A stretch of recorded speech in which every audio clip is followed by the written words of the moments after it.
இவர் ஒன்றும் மேஜிக் காட்டி மக்கள் எல்லாம் ஏமாத்துறதுக்காக உயிர் பெற்று வரல.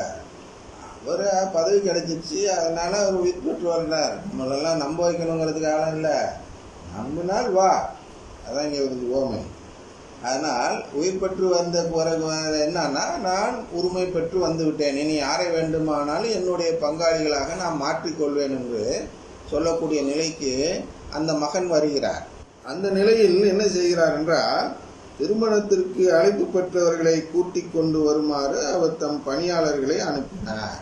அப்பா, நான் வெற்றி பெற்று விட்டேன், இங்கே வரணும், அழைப்பு பெற்றவர்கள்லாம் இருக்கிறீங்களா, வாங்கப்பா, அரசருடைய பங்காளிகளாக உங்களையெல்லாம் மாற்ற இருக்கிறேன் என்று சொல்லி அழைக்கிறார்.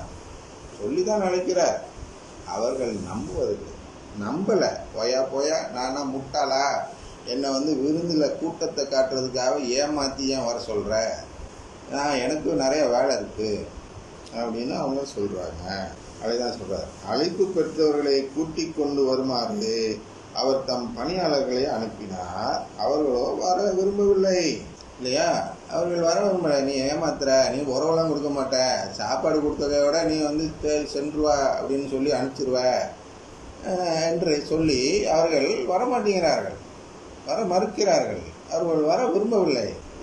அவர்கள் அந்த அவர் சரியா உறவுக்காரர்களை தான் அழைப்பார். யாருமே திருமணத்திற்கு யாரை அழைப்போம்? நாம் ஏதோ ரோட்டில் இருக்கவனாலும் அழைக்க மாட்டோம்.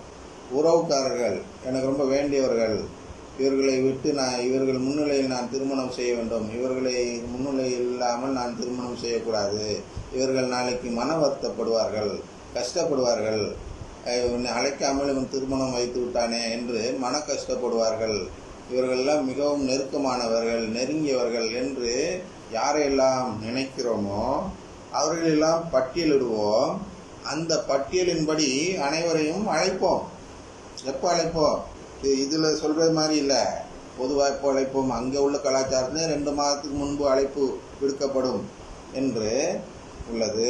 அதுபோல் அன்றைய கலாச்சாரம், அன்றைய தேவைக்கு 2 மாதம் கொடுத்தால்தான் அவர்கள் எல்லாத்தையும் வேலையெல்லாம் முடிச்சுக்கிட்டு அந்த திருமணத்துக்கு கிளம்பி வர முடியும் நடப்பயணமாக.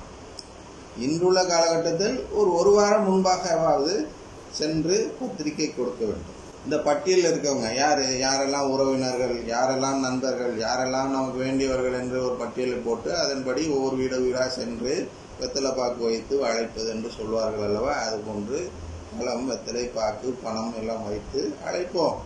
அதுபோன்று அந்த அரசரும் அழைத்திருக்கிறார். ஆனால் அப்படி அழைப்பு பெற்றவர்கள் இருந்தார்கள் அல்லவா, அவர்களை தான் தன்னுடைய பங்காளிகளாக தன் குடும்பத்தில் சேர்த்து கொள்ளலாம் என்ற நோக்கத்தில் அந்த அழைப்பை வைக்கிறார். அந்த வெத்தலை பாக்கு பழம்லாம் வைக்கும் போதும் என்ன சொல்லி வைக்கிறார்? ஒரு ஆடையையும் கொடுக்கிறார். எந்த ஆடையை கொடுக்கிறார்? இங்கே ஒரு ஆடை கொடுக்கப்படுகிறது. நான் வாசிக்கிறேன். நேற்றைய வாசகத்தில் அந்த இது இருந்தது. என்ன என்றால், இது வாசித்தோம் அல்லவா, கிறிஸ்து இயேசுவின் மீது கொண்டுள்ள நம்பிக்கையால் நீங்கள் அனைவரும் கடவுளின் மக்களாக இருக்கிறீர்கள் என்று வாசித்தோம் அல்லவா?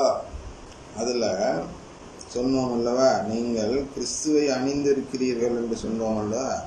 அவ்வாறெனில் கிறிஸ்துவோடு இணைந்திருக்கும்படி திருமுழுக்கு பெற்ற நீங்கள் அனைவரும் கிறிஸ்துவை அணிந்து கொண்டீர்கள். பிரபாகரன் பாதர் சொல்றார், இருக்கலாம், என்ன இருக்கலாம், திருமுழுக்கு கூட இருக்கலாம் என்று சொல்கிறாங்க. தெளிவா சொல்லுது. என்ன சொல்லுகிறது என்றால், திருமுழுக்கு பெற்ற நீங்கள் அனைவரும் கிறிஸ்துவை அணிந்து கொண்டீர்கள் என்று சொல்லப்பட்டிருக்கிறது. அதனால் அந்த ஆடையை கொடுக்கிறார். எந்த ஆடையை கொடுக்கிறார்?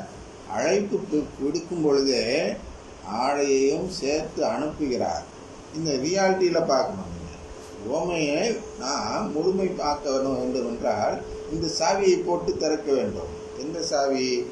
இதில் என்னெல்லாம் விவிலியத்தில் சொல்லப்பட்டிருக்கிறதோ, இது கடவுளின் குடும்பத்தை குறித்து, அதெல்லாம் நாம் செய்ய வேண்டும். அதனால் இந்த ஆடையையும் அந்த பத்திரிகையோடு சேர்த்து வைக்கிறார். இதுதான் உண்மை நிலை. அதான் நம்மிடம் அழைக்கிறார். அழைப்பு நம்ம எல்லாம் அவர் குடும்பத்தில் சேர அழைக்கிறார். CCC 1 பார்க்கிறோம். அந்த குடும்பத்தின் அழைக்கும் பொழுது என்னத்தை இலவசமாக கொடுக்கிறார்? இந்த ஆடையை இலவசமாக தருகிறார். இந்த ஆடையை இலவசமாக தரும்பொழுது அவர் என்ன சொல்கிறார் என்றால், நீங்கள் திருமணத்துக்கு வருகிறீர்கள், அப்பொழுது இந்த ஆடையை அணிந்து கொண்டு வாருங்கள். அப்பொழுது இந்த ஆடையை அணிந்து கொண்டவர்கள் அனைவரும் என்னுடைய குடும்பத்தில் சேருவதற்கான விருப்பத்தை தெரியப்படுத்தினீர்கள் என்பது வெளிப்படும். அப்பொழுது உங்களை எல்லாம் என் குடும்பத்தில் சேர்த்து கொள்வதற்கு எனக்கு வழி பிறக்கும். நான் முடிவெடுக்க முடியும். யாரெல்லாம் இந்த ஆடையை அணிந்து வருகிறீர்களோ அவர்களெல்லாம் என் குடும்பத்தில் சேர்வதற்கான விண்ணப்பத்தை வைத்தவர்கள், கோரிக்கையை வைத்தவர்கள் என்று நான் முடிவெடுத்து அதன்படி தீர்ப்பிட முடியும் என்பதை அந்த அரசர் ஒரு ஆடை வைத்து ஒரு அழைப்பை விடுக்கிறார். உறவினர்களுக்கு அழைக்கப்பட்டவர்கள் அனைவரும் அந்த ஆடையை அனுப்பப்பட்டு ஆடையை பெற்றவர்களாக இருக்கிறார்கள். இருந்தாலும் அவர்கள் கடவுளுடைய அந்த விருந்துக்கு வர விரும்பவில்லை. மீண்டும் அவர் வேறு பணியாளர்களிடம், நான் விருந்து ஏற்பாடு செய்திருக்கிறேன், காளைகளையும் கொளுத்த கன்றுகளையும் அடித்து சமையலெல்லாம் தயாராய் உள்ளது, திருமணத்திற்கு வாருங்கள் என அழைப்பு பெற்றவர்களுக்கு கூறுங்கள் என்று சொல்லி அனுப்பினார். சரியா? திருப்பி ஒருக்க அனுப்புறார். ஐயா, நான் கொடுக்க போறேன், சீக்கிரம் வந்துரு, விருந்தெல்லாம் ரெடி ஆயிடுச்சு, எல்லாமே தயாரா இருக்கு, உனக்கு பதவி கொடுக்கறதுக்கு வேண்டிய அனைத்து விஷயங்களும், நீ உன்னை தத்தெடுப்பதற்கு வேண்டிய அனைத்துமே தயாராக இருக்கிறது, வந்துவிட்டால் உன்னை உடனே தத்தெடுக்க வேண்டியதாம் என்று அழைக்கிறார். அப்பொழுது என்ன சொல்கிறார்கள்? அப்பொழுதும் அவர்கள் நம்பவில்லை. இவர் எங்கே கொடுக்க போறாரு, அதெல்லாம் கொடுக்க மாட்டார் என்று சொல்கிறார். என அழைப்பு பெற்றவர்களுக்கு கூறுங்கள் என்று சொல்லி அனுப்பினார். அழைப்பு பெற்றவர்களோ அதை பொருட்படுத்தவில்லை. ஒருவர் தம் வயலுக்கு சென்றார், வேறு ஒருவர் தம் கடைக்கு சென்றார், மற்றொருவர் அவருடைய பணியாளர்களை பிடித்து இழிவுபடுத்தி கொலை செய்தார்கள். அது நடக்கிறது. என்ன நடக்கிறது? கடவுளின் குடும்பத்தில் இதெல்லாம் நிஜத்தில் நடக்கவில்லை. ஆனால் நீங்கள் உண்மையை பொருத்தி பார்த்தால் நடக்கும். என்ன நடக்கிறது? உதாரணத்திற்கு அருள்தாஸ் ஜேம்ஸ் என்ற ஒரு பாதிரியாரை கொலை செய்தார்கள். ஏன் கொலை செய்தார்கள்? ஏனென்றால் அவர்களை இந்த விண்ணக விருந்துக்கு அழைத்தவர் தான் அருள்தாஸ் ஜேம்ஸ். ஒரிசாவில் ஒரு நிகழ்ச்சி நடந்ததில் அனைவருக்கும் தெரியும். நம்முடைய தோமையாரை கூட அதே போன்றுதான் முதுகில் அம்பால் குத்தி கொன்றார். தோமையாரும் இதை தான் செய்தார். தோமா சாந்தோமில் உள்ளது அவருடைய கல்லறை அல்லவா? அந்த தோமாவும் இதைதான் செய்தார். அனைவரையும் அழைத்தார். இயேசுவின் குடும்பத்தில் சேர்ந்து கொள்ள வாருங்கள் வாருங்கள் என்று அழைக்கிறார். உடனே என்ன பண்றாங்க? அங்கே உள்ள கூட்டம், எதிர்கூட்டம் என்று ஒன்று இருக்கிறது. அது என்ன சொல்கிறது என்றால், இதெல்லாம் அரசருடைய விருந்துக்கு போகாதீங்க, அரசர் நம்முடைய எதிரி, நான் விருந்து வைக்கிறேன் அதற்கு வாருங்கள் என்று அவரவர்கள் தனித்தனியாக விருந்து வைத்து அரசருக்கு போட்டியாக விருந்து வைக்கிறார்கள். அதுதான் மற்ற நம்பிக்கைகள். மற்ற நம்பிக்கைகள்லாம் என்ன சொல்லுது? கடவுளின் குடும்பம் இல்லை என்று சொல்லி அவரவர்கள் ஒரு மத நம்பிக்கையை போதிக்கிறார்கள். எனவே இந்த மத நம்பிக்கையை போதிக்கக்கூடியவர்கள் என்ன செய்கிறார்கள் என்றால், என்னையா நீ ஏன் விருந்துக்கு வரக்கூடிய ஆளையும் சேர்த்து அங்கே அழைச்சிட்டு பார்க்குறேன்னு சொல்லி வந்தவனையே கொன்று விடுகிறார்கள், கொள்வார்கள் அல்லவா? அவர் விருந்தில் போய் உட்காந்துருக்கிற ஆளை பிடிச்சி நம்ம இழுக்க போனால் நம்மளை அடிப்பாங்களா உதப்பாங்களா? இப்போ செய்வாங்களா? அடியாட்கள் வைத்திருப்பார்கள். நீ என்ன, நான் எங்கள் வீட்டுக்கு வந்த விருந்தாடி இழுக்க பார்க்குறேன்னு அடிப்பார்கள் அல்லவா? அதுதான் இங்கே நடக்கிறது. யாராச்சும் பத்திரிக்கை வைக்க போனவன் அடிப்பான்? இல்லை, அவன் என்ன பண்ணுறான்? போட்டி இன்னொருத்த விருந்து வச்சிருக்கிறான், நிறைய பேர் விருந்து வச்சிருக்காங்க. அவங்களாம் ஒன்று கூடி நம்ம விருந்தில் விருந்தாளிகளை அவன் அழைச்சிட்டு போய் பார்க்குறான், அவனை அடித்து கொன்று அப்படின்னு சொல்லி கொன்று விடுகிறார்கள். மற்றவர்கள்லாம் அவங்கவுங்க வேலை, எப்பா என்ன இது மாதிரி ஏமாத்தாத, கடவுள் குடும்பம்லாம் எனக்கு வேண்டாம், எனக்கு வேலைகள் இருக்கிறது. என்னென்ன வேலை இருக்கிறது? நான் வயலுக்கு போகணும், நான் கடைக்கு போகணும், சரியா, என்னுடைய பணி இருக்கிறது எல்லாம் சொல்லி, அப்போ மற்றவங்க என்ன பண்ணுறாங்க? மற்றவங்களாம் விலகி ஓடிகிறாருங்க. எனக்கு வேணாப்பா, நீ கொடுத்தாலும் வேணாம்பா அப்படின்னு போயிடுறாங்க. அதுதான் மற்ற நம்பிக்கைகளில் ஈடுபட்டு கொண்டு அந்த நம்ம முக்கியத்துவம் வேறு விஷயத்துக்கு கொடுப்பது, கடவுளின் குடும்பத்திற்கு முக்கியத்துவம் கொடுக்காமல் வெவ்வேறு விஷயங்களில் முக்கியத்துவம் கொடுத்து வெவ்வேறு நம்பிக்கைகளுடைய மதங்களில் சேர செல்வது, இது போன்று செல்லக்கூடியவர்கள் தனி. அதுக்கப்புறம் இதுக்கு இந்த கடவுளின் குடும்பத்தை போதிப்பவர்களை பிடித்து அடித்து கொன்று குவிப்பது என்பவர்கள் தனி என்பதாகும். என்ன சொல்கிறார்கள்? அவருடைய பணியாட்களை பிடித்து இழிவுபடுத்தி கொலை செய்தார்கள் மற்றவர்களோ என்று சொல்லப்படுகிறது. அப்பொழுது அரசர் சினமுற்று தம் படையை அனுப்பி அக்கொலையாளிகளை கொன்றொழித்தார். இப்போ கொன்றொழிக்கணுமா இல்லையா? இவர் அனுப்புகிறார் அரசர், இவர்தான் அது அனைத்து தகுதியும் உடையவராக இருக்கிறார், இவர் தன் குடும்பத்தில் பதவி கொடுக்க இருக்கிறார். அப்பொழுது அந்த யாரை அழைத்தாரோ அவர்களே இவருடைய ஆட்களை கொலை செய்யும் பொழுது இவர் தன்னுடைய சக்தியை காட்டுவாரா இல்லையா? நீங்களே உங்கள் விருந்தாடி அழைக்கும் பொழுது என்ன செய்கிறீர்கள்? அடியாட்களை வைத்து அடித்து விரட்டி ஒழித்து விடுவீர்கள். அப்படி இருக்கும்பொழுது அரசர் விருந்து மட்டும் கொடுக்கவில்லை, தன்னுடைய பிள்ளைகளாகவும் அவர்களை வாரிசுகளாகவும் அவர்களை தேர்ந்தெடுக்க இருக்கிறார். அப்படி இருக்கும்பொழுது இன்னும் அந்த உண்மை தெரியாமல் அவர்கள் எல்லாம் உன்னுடைய விருந்தில் அமர்ந்து சாப்பிட்டு கொண்டு என்னுடைய விருந்துக்கு வராமல் இருக்கிறார்கள் ஐயா என்ற கோபம் அரசருக்கு வருமா வராதா? அந்த அடிப்படையில் அரசர் என்ன செய்கிறார் என்றால் அவருடைய படையை அனுப்பி அக்கொலையாளிகளை கொன்றொழித்தார். அவர்களுடைய நகரத்தை தீக்கிரையாக்கி. இதெல்லாம் ஒரு பக்கம் கடவுள் செய்ய வேண்டிய கடமைகள் இருக்கின்றது. யாரெல்லாம் கடவுளின் குடும்பத்துக்கு எதிராக செயல்படுகிறார்களோ அவர்களெல்லாம் கொன்றொழிக்க வேண்டும். ஆனால் கடவுள் செய்வதில்லை. கதைக்கு ஒரு நீதியை அவர் வழங்குகிறார். நான் கொன்றொழித்தாலும் அவர் தவறில்லை.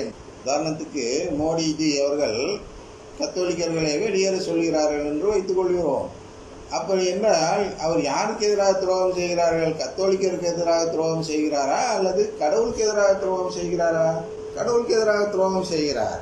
இந்தியர்களில் யாருமே கடவுளின் குடும்பத்தில் சேர்ந்து விடக்கூடாது என்று மோடிஜி பாடுபடுவதாக கடவுள் பார்ப்பார். உடனே அவர் என்ன செய்ய வேண்டும்? வந்து மோடிஜியை கொன்றொழிக்க வேண்டும். இது போன்று செய்யக்கூடியவர்களை கடவுள் கொன்று அழிக்க வேண்டும். ஆனால் என்ன செய்கிறார் கடவுள்? கொன்றொழிக்காமல் அவருக்கு நாடாளும் பொறுப்பை தருகிறார், நாடாளும் தகுதியை தருகிறார், நாடாளும் உரிமையை தருகிறார்.